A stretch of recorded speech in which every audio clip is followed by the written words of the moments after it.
Hello and welcome to the pCon.planner video tutorial for viewports and navigation. Today we'll be taking a look at the elements of viewport control and we'll really get to know the navigation tools in pCon.planner. Once we know how to control one viewport, we'll create multiple viewports and learn their advantages. Let's first start with a simple one-window view of our plan. pCon.planner will, by default, open a 4-window view. For simplicity purposes, we'll first switch to a single window view using the corresponding icon on the status bar. We'll change back to multi-view later. You can find the viewport controls in the upper left-hand area of each respective viewport window. Viewport control is split into 3 menu points: the current view, also known as the camera, the display modes, and navigation tools.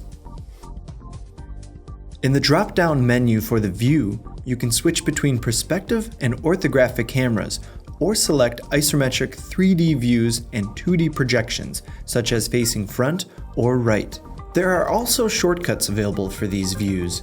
You can find this information in the drop-down menu. These shortcuts always consist of a combination of Control and/or Shift and a corresponding number. Here, as well as in the camera section under the View tab, you can also create your own camera angle.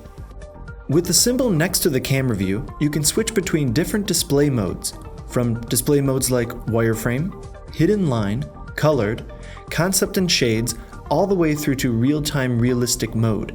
You'll find something that suits your taste. Alternatively, you can browse through the views by holding down Shift plus F1 through F6, or by selecting one of the display modes under the View tab. With the last icon in the viewport control, you can directly activate the navigation tools. These are particularly helpful if you don't have a mouse with a scroll wheel. To use the zoom tools, simply hold the mouse button down at a particular point in your viewport. By using the cursor forward and backwards, you can continuously zoom in and out. In addition, it is also possible to zoom in and out by pressing Ctrl and plus and Ctrl and minus.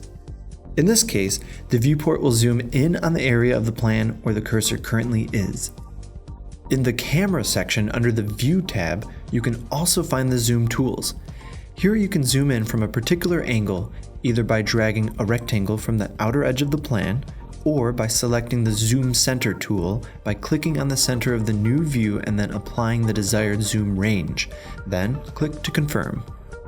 Here you can also use the drop-down menu or press Shift plus spacebar for your complete section, or press Ctrl plus spacebar to zoom in on the border of your plan. This can be particularly helpful if you've zoomed too much or need to find your way back after a major shift. A pan in pCon.planner is a linear movement over a 2-dimensional surface of your plan. This allows you to move your position along the planning surface of a room. You can do this by clicking on the particular pan tool, as we did for zooming and moving the mouse in the desired direction. Alternatively, you can hold down the right mouse button and move the cursor. Keep in mind, since the orthographic perspective is a 3D model projected on a 2D plane, only zoom and pan are available for this view. In perspective view mode, you can freely move around your current position. You can easily and continually rotate around a particular point that you have selected with the Orbit tool by clicking and using your cursor.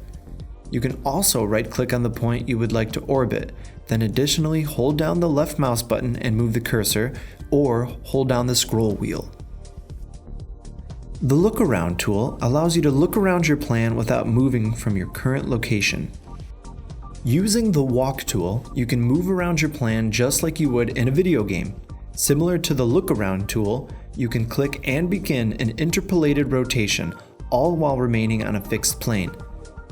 You can also use the arrow keys, or WASD, on your keyboard to move parallel to the ground plane of your plan.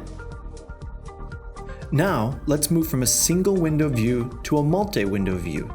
In professional planning, it is very common to use several windows at once when creating a plan.